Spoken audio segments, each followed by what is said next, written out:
All right, so this is new material here for this unit. Mutations, you did not hear this before? Or did you? No, I don't think so. Yeah. Anyways. Mutations can arise spontaneously. And when we talk about spontaneous mutations, we're thinking of the DNA polymerase III making a mistake. Now, something about DNA polymerase III you need to know. DNA polymerase III is very good at what it does. Very good, professional. And DNA polymerase III is so good that it knows it does make a mistake from time to time, but it will stop what it's doing and go and fix the mistake. So watch what will happen with DNA polymerase III. If I was DNA polymerase III and I'm copying the DNA, I'm very good at what I do, and I'm also very fast to the point where I can actually make a mistake and overshoot the mistake because I'm going too fast. But this is what I'm going to do. I'm going to stop once I realize I made a mistake. I'm going to tear it back down, fix the mistake, and go on, continue my work. So watch this. If I'm DNA polymerase III, I would be doing this, for example. AGCT, GCT, GCT2, mistake, GCT, GCT. Tear it down, tear it down, tear it down, fix the mistake. AGCT, GCT, GCT. That's what it would do. And it's very good at doing that. And then we call that proofreading. It's no different than when you hand in your exercise on Thursday. Remember, you have an exercise that you have to hand in on Thursday. You double check it for mistakes before you hand it in. That's called proofreading. So DNA polymerase III is very good at proofreading. But you know, at the end of the day, it's human. It makes a mistake and it misses it. Once DNA polymerase III makes a mistake and overlooks it and keeps working without fixing it, that now is called a spontaneous mutation. So spontaneous mutations occur during DNA replication due to DNA polymerase III making a mistake that it does not fix. Now, we will see later that there are other mechanisms built in that will go check DNA polymerase III's work. After DNA polymerase III is done, there are two other mechanisms that will check his work.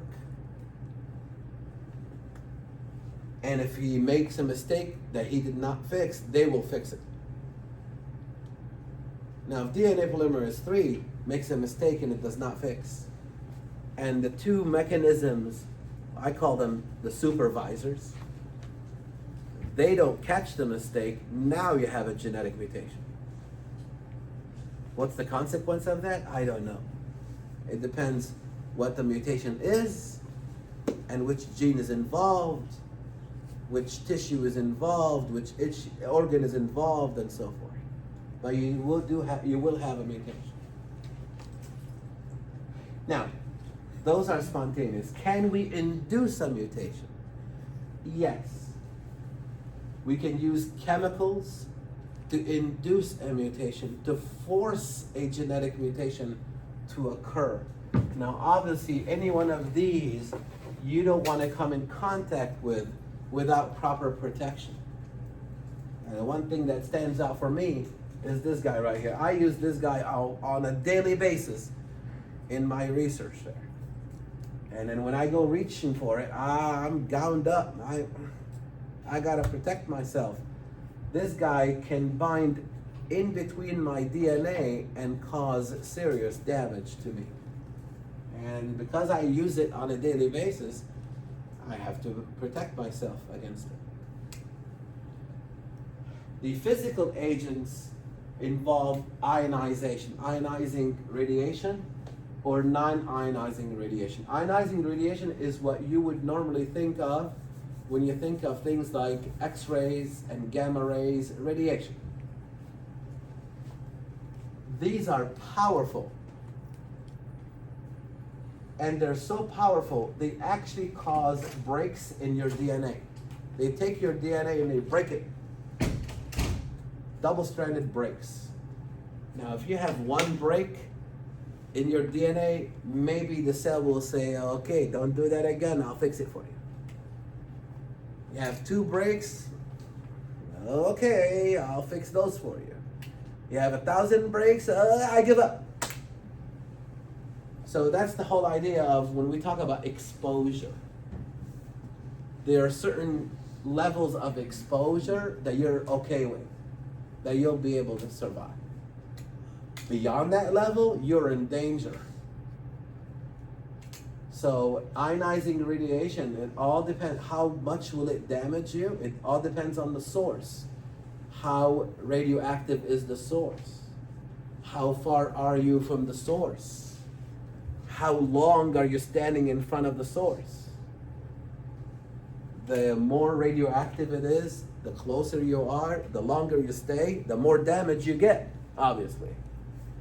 To the point where your cell says, I give up, and it dies. Non-ionizing radiation is probably what you did during spring break. I know you went to the beach and you did not take the book with you. I know. Anyways. When you go and sunbathe, or you get exposure to the sun, you don't have to sunbathe, you're just walking out in the street there. You're going to get exposure to non-ionizing radiation, which is the ultraviolet light. Ultraviolet light does not cause breaks in the DNA. It's not strong enough to do that. These are strong ionizing radiation. They will break your DNA. These guys, no, they're weaker. They do something else. They dimerize your DNA. Especially when you have 2 thymines. When you have 2 thymines facing each other, next to each other, not facing each other, next to each other. They normally, obviously, A goes with T, right? They normally will hydrogen bond with the A on the other strand, right? Good. Until you shine UV light on them. When you shine UV light on them, this is what they're going to do. They're going to abnormally create a covalent bond between the 2 thymines. And we call that dimerization. Specifically, thymine-thymine dimers, because it's T's that are involved. But a thymine is a pyrimidine, if you remember. So we can also call them pyrimidine dimers. But there are other pyrimidines. What's the other pyrimidine in DNA? C. C, very good.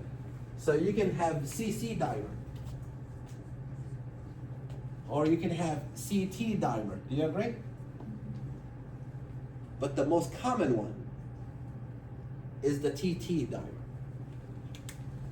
You shine UV on your DNA, which you did when you went to the beach over spring break, if you did go.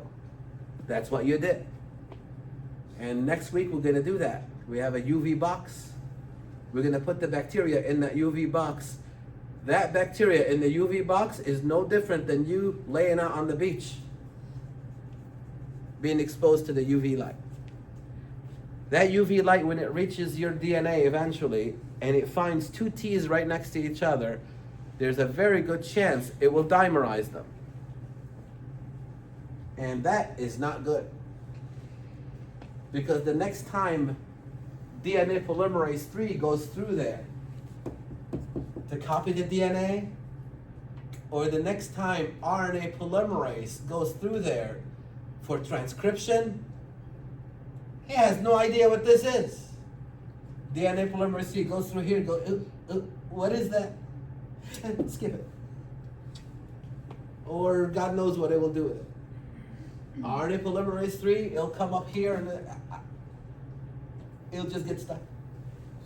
It has no idea what this is. So whatever gene that is, you're not going to get it transcribed.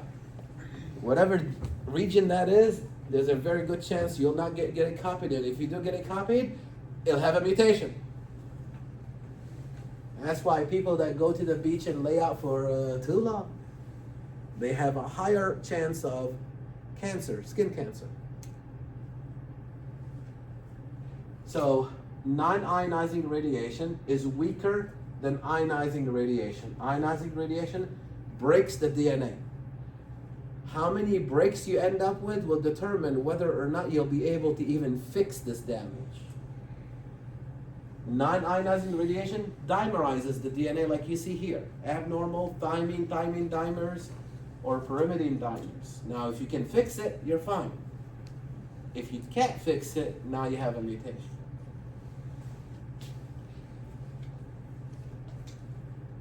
Now when we talk about genetic mutations, if there's a mutation in your DNA, the possible outcome, what we want to worry about is what is the possible outcome with respect to the protein. You know, if your DNA is mutated and it does nothing to your protein sequence, then you're fine. Yeah, okay, you're a little different at the DNA level. Who isn't? Right? We're all different than each other at the DNA level. Unless you have an identical twin out there. We're all different than each other at the DNA level, so that's expected. We would call those silent mutations. So let's say I am GCU at a specific codon, and you are GCC at that codon. I'm okay and you're okay. Because we both code for alanine, because the genetic code for a lot of these codons is redundant. Does anyone know or remember what the third position is called? Starts with W. Wobble position. Very good. The genetic code is redundant because of the wobble position. In the case of alanine, for example, let's look at it. Let's look at the genetic code. I think it's in this chapter. Alanine. There it is. Where is alanine? Right here.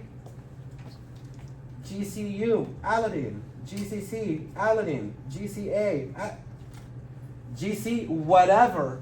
Alanine, get it? Whatever, wobble.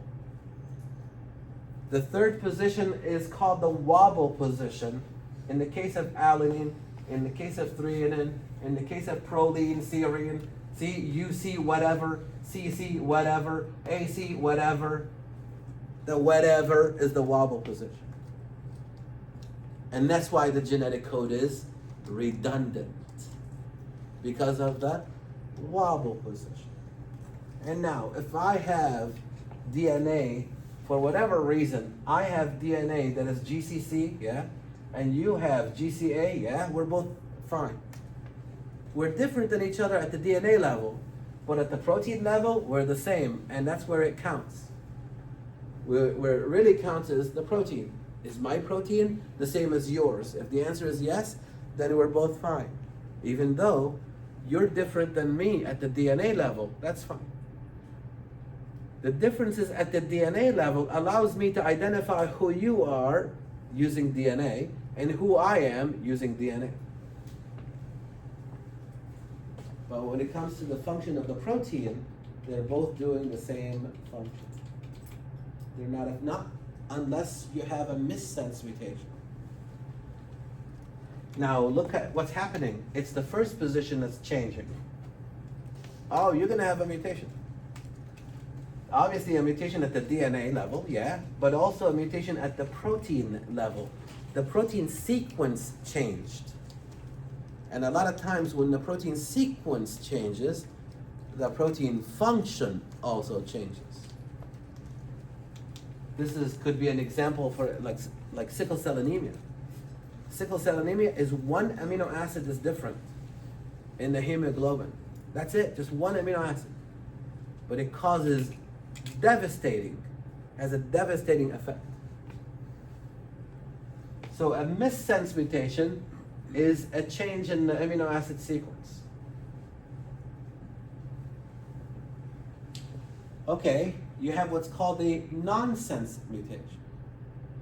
A nonsense mutation is a mutation that results in an early stop codon. The stop codon in this sequence is over here, UAG.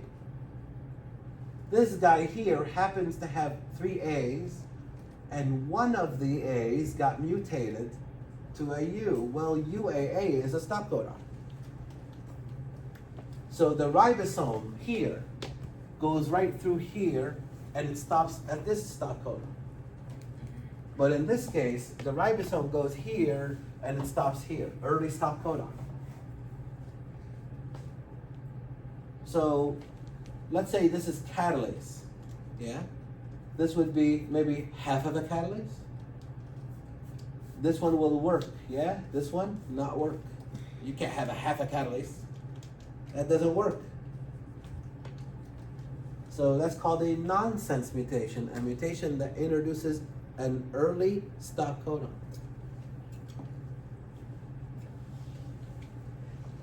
You have a frame shift. The frame shift results in one of 2 ways. You can either have a deletion or an insertion. Let me show you. This is the normal sequence. This is called the coding, the reading frame. So the reading frame is GCU gives you alanine, GUU gives you valine, and so forth. So if the ribosome is going through, that's what it's going to do. It's going to alanine, valine, proline, serine, leucine, glycine, and then stop. Unless you have a deletion where one of, see, after the GUU, this C was thrown out. This one, right? Now what happens is this. When the ribosome goes through, it reads this one just fine. GCU, alanine, good. GUU, valine, I'm okay.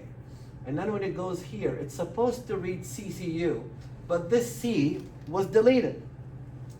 So now it's gonna say, well, I gotta read 3. I can't just read 2, so I'm gonna take this one, GUA. Sorry, CUA, here it is. But CUA codes for leucine. And then it goes, okay, now I'm gonna use GUC, UAG. So what happened is it shifted the reading frame. This is the reading frame. This is the normal reading frame. But because of the deletion, it shifts the reading frame. And that's why it's called the frame shift. You're not gonna have the protein that you want, which is this one. And now you have a protein that your cell says, I don't know what this is. We're not supposed to make this thing. What is that? Nobody knows. But on top of that, you don't have the one you want. You can get the same kind of effect when you insert a base. You'll still get a frame shift. Again, initially it starts out okay. See, alanine, valine, proline. At the point of insertion, it shifted the frame again. There's now an extra A in here. So it's gonna read AAG instead of AGU. Instead of AGU, it reads AAG. Now you have a new amino acid, and the rest of it is different. Again, you don't have the one you want, which is this one, and you also have something that your cell says, I don't know what this is. So these are usually devastating. So, you think your cell is just gonna sit there and take it? No. It's gonna try everything in its power to fix these problems. In bacteria, they have something that we don't have. We used to have this a long time ago. We have remnants of it, but it doesn't work anymore. And you know, if this guy worked, you wouldn't need sunscreen. But we don't have it anymore. Bacteria has it. Look what they do. When bacteria is exposed to ultraviolet light, which you guys are going to do next week, they're no different when you go to the beach. They're the same thing. They will get dimers just like you will get dimers in the DNA due to the UV exposure. So here's the UV light hitting the DNA. When there's two T's right next to each other, you get an abnormal covalent bond between the two T's. This is not normal. The energy from the UV light allowed this bond to be produced. Again, if DNA polymerase 3 is going through here, it doesn't know what to do with this. If RNA polymerase is going through here during transcription, it doesn't know what to do with this. So this is devastating if not fixed. So in bacteria, if they don't have this machine or mechanism, this dimer, now it depends on how many dimers are produced, will kill the bacteria. Because it won't be able to replicate its DNA and it will die. And that's what we're testing next week. We're going to expose different kinds of bacteria to UV light. And we'll see who survives and who dies. The ones that die are the ones that are not able to do this. They formed the dimers and they couldn't fix them, so they end up dying. The ones that will survive will be the ones that are able to do this. And what is this? It's called photoreactivation.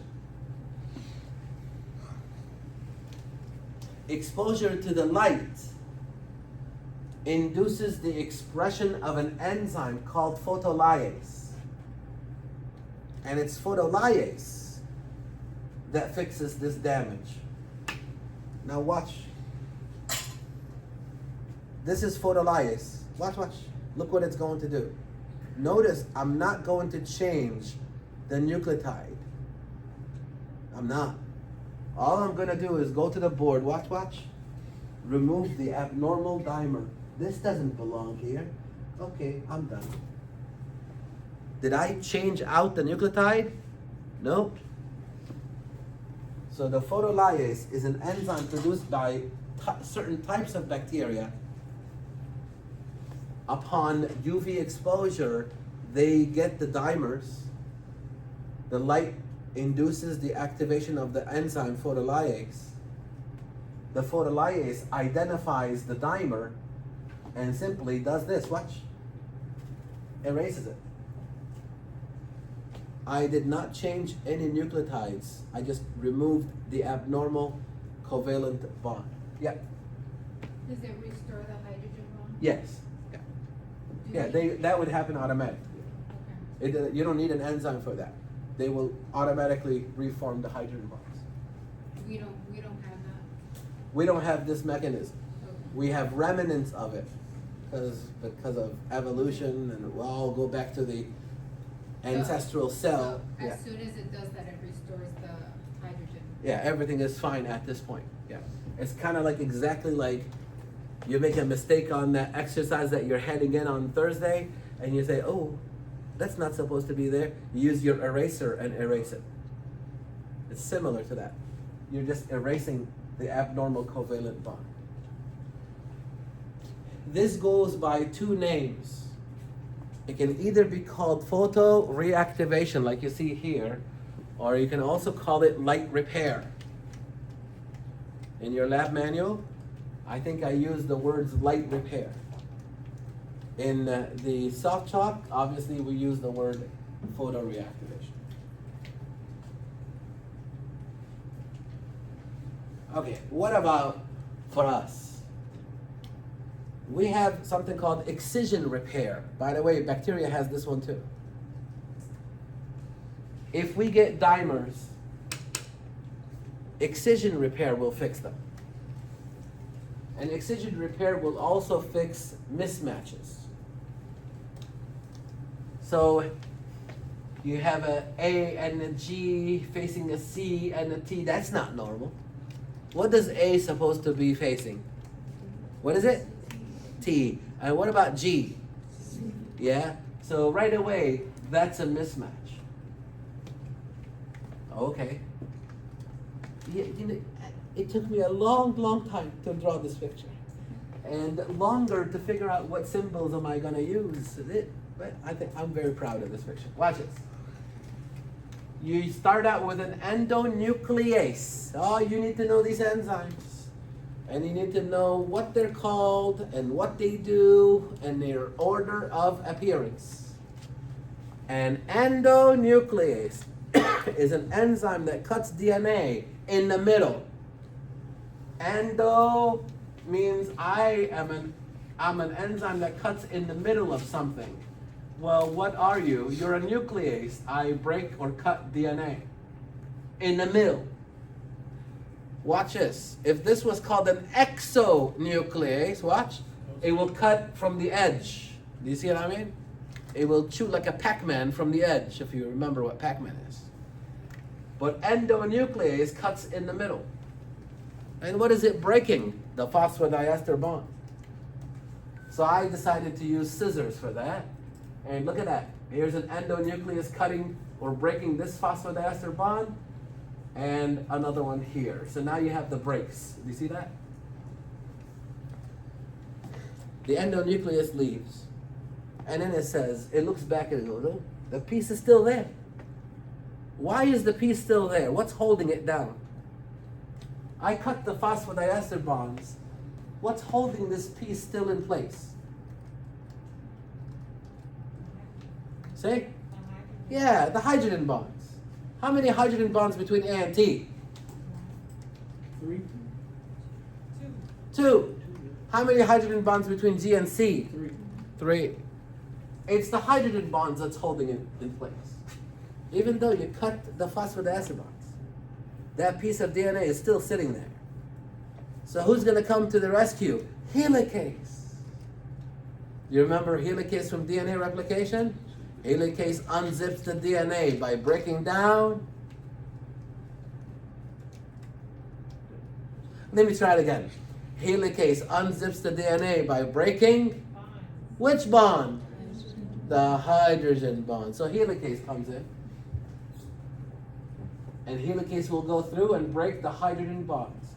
Will anything be holding this piece of DNA anymore? To this strand? Yes or no? Nope. Here it goes. It's gone. Be careful with this one, because you're going to make a mistake. DNA polymerase 1, not 3. DNA polymerase 1 will come in and fill the gap. DNA polymerase 1 will come in, and for every C there's a G, for every G there's a C, for every T there's an A, and so forth. And I hope it doesn't make another mistake. And then it says, what about that final link? What about this final link right here? Who's going to fill that gap? DNA ligase. So there's some overlap with the enzymes that we studied in DNA replication. But they come in a specific order, and it's not DNA polymerase 3, it's DNA polymerase 1. Remember that. So endonuclease comes in, there goes the phosphodiester bonds. Helicase comes in, there goes the hydrogen bonds. That piece of DNA is gone. Don't worry about it, because it has the mismatch. All right.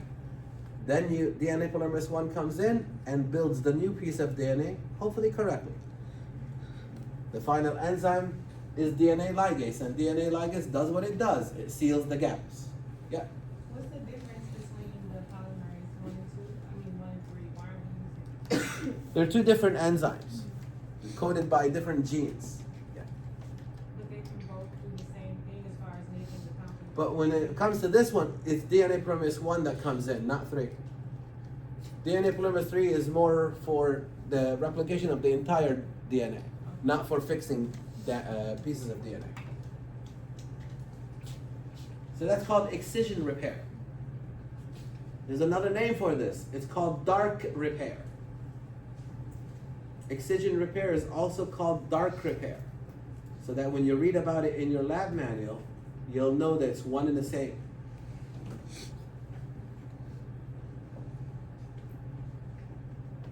Another one is mismatch repair. mismatch repair. Here's a mismatch right here. The enzyme, the first enzyme that comes in play is called MutS for prokaryote, or MutS alpha for eukaryotic. You don't need to know that detail. But MutS comes in. And what does MutS do? It recognizes, why is A here? That's what it recognizes. MutS recognizes the mismatch. Because it says, this is a C, that's supposed to be a G. Let me bind and mark the mismatch. So MutS identifies a mismatch, yeah, and binds to it. It's kind of like telling, hey, I found the mismatch. And who is it screaming to? It's screaming to MutL. It says, MutL, I found the mismatch, come over here, please. MutL shows up. It binds to the MutS, and watch what it does. Watch. I am MutL. I bind to the MutS, yeah, and I reach over and I cut the DNA. You catch that? So I am actually binding to the MutS, but I have a long arm that reaches over and cuts the phosphodiester bond. And that's what I have now. A break in the phosphodiester bond. Now you can use an exonuclease, because an exonuclease is attaching to the end of this DNA, and it's like a jackhammer. Anyways, I chose that symbol because it's going to jackhammer that piece of DNA out. So it's going to break this piece along with the mismatch, and it removes it. So in this case, you're using an exonuclease. It removes that piece of DNA. Now, DNA polymerase 3 in prokaryotes, and it's a different DNA polymerase in eukaryotes, will come in and fill that gap. So sometimes DNA polymerase 3 can come in this case, for mismatch repair. For excision repair, it was DNA polymerase 1. DNA polymerase 3 comes in, fills the gap, hopefully correctly, and again, ligase seals the last piece. We have mismatch and excision repair. We have those two. And those are the two that I refer to as the supervisors. Remember I said after DNA polymerase 3 does its job, it normally fixes its own mistakes, but once in a while it overlooks a mistake, right? But the supervisors come in and check the work. Those are the supervisors, mismatch and excision repair. Now watch this now. If DNA polymerase 3 makes a mistake that this guy does not pick up and excision repair does not pick up, now you have a mutation. What's the consequence of that mutation? It depends. Which gene and all those things and what the mutation is. Bacteria will have all three of them. Potentially. There are some bacteria that may not have the photoreactivation, but a lot of them do. So bacteria can potentially use all three to fix their damage. And we'll be checking for that next week to see which one of the 4 different bacterial species that we'll be using is able to fix the UV damage or the dimerization by either photoreactivation or any other mechanism, and the ones that do will survive.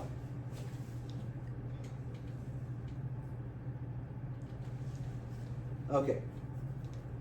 Any questions so far?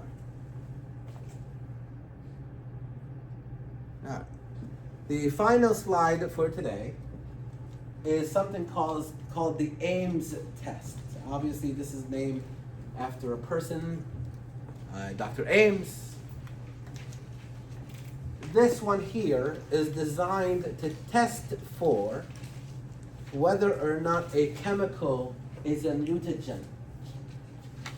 So let's go back. The chemical agents that cause mutations are collectively called mutagens.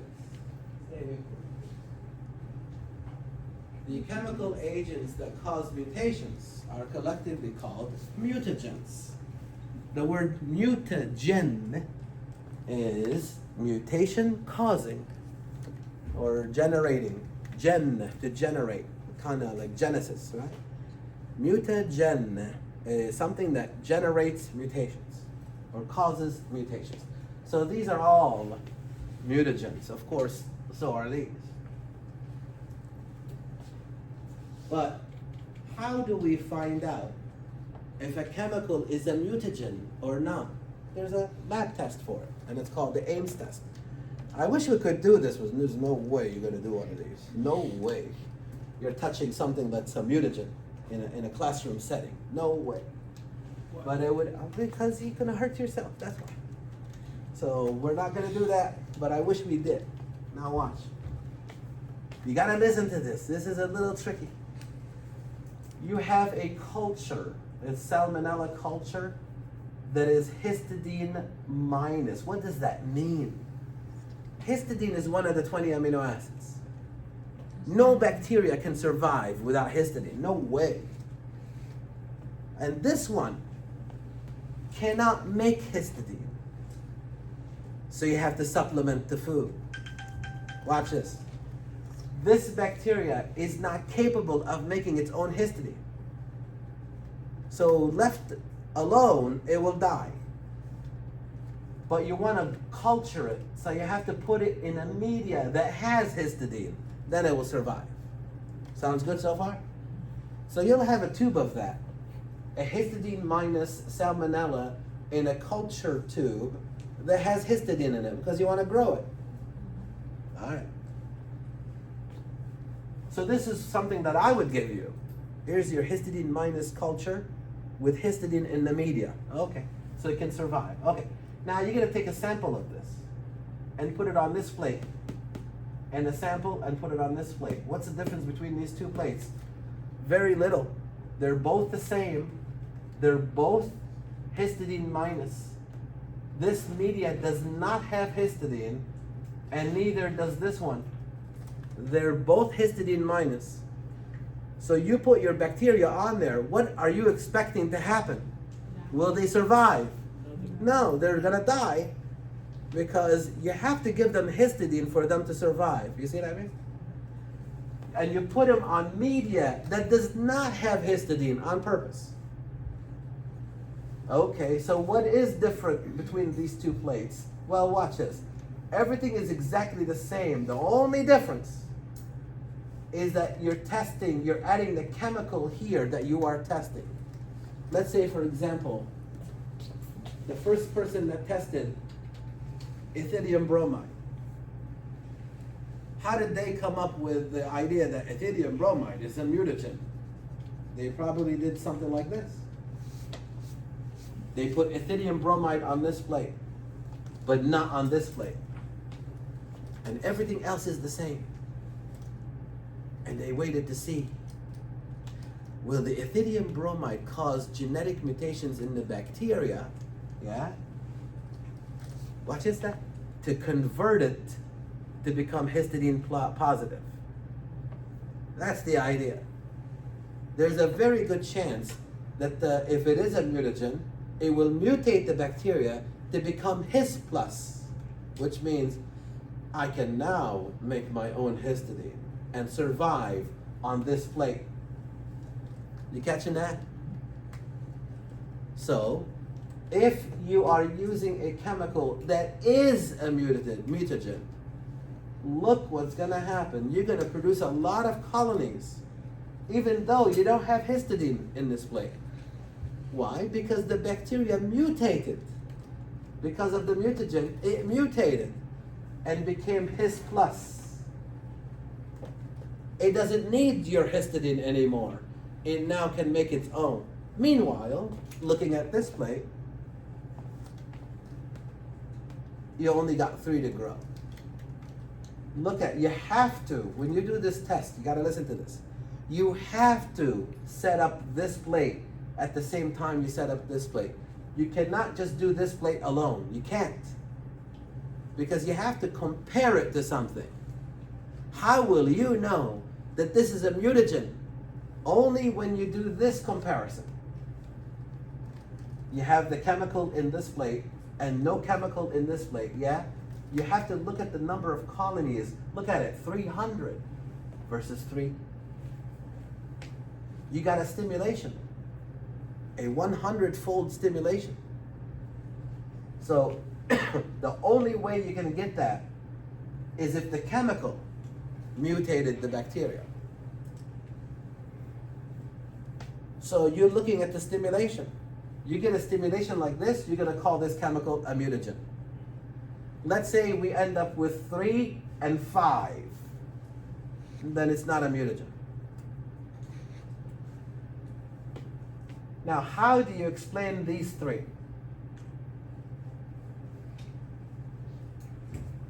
What produced the 3 mutants on this plate? You don't have the chemical there. Huh? What does that mean? Like it's kind of like its own. Its own mutations, yeah, how? What caused the spontaneous mutation we talked about? Oh, DNA polymerase 3. Yeah, DNA polymerase 3. Remember I said DNA polymerase 3 sometimes makes a mistake and overlooks it. Yeah, it made 3 of them. Okay. 3 will remove these 3. Sounds good? What about the other 297? It's the mutagen that did it. You see that? If you say, okay, 3 of the 300 are because of spontaneous mutations, okay. I'll get rid of those 3. How do you explain the other 297? It's the chemical. It's a beautiful test, actually. Yeah. So the fact that it mutated spontaneously, does that mean that it would have done it eventually? Yeah, without the I mean, chemical? you're gonna expect some spontaneous mutations in bacteria, and that's actually something that's good for them because that's how they eventually adapt and evolve and develop new characteristics and resist your antibiotics because they're replicating really fast. Every time they replicate, there's a chance of a mutation, and they can use that mutation to their advantage by overcoming your antibiotics. So these are spontaneous mutations, and again, let's say 3 of them, of these guys, are caused by that. That's fine. You've got to explain, how do you explain the other 297? That's the chemical doing it. You induced it. Yeah. So this test, you always have to do both plates, and you have to compare the number of cells on this plate to the number of cells on this plate. If you see stimulation, that tells you right there that that's a mutagen. Questions on it?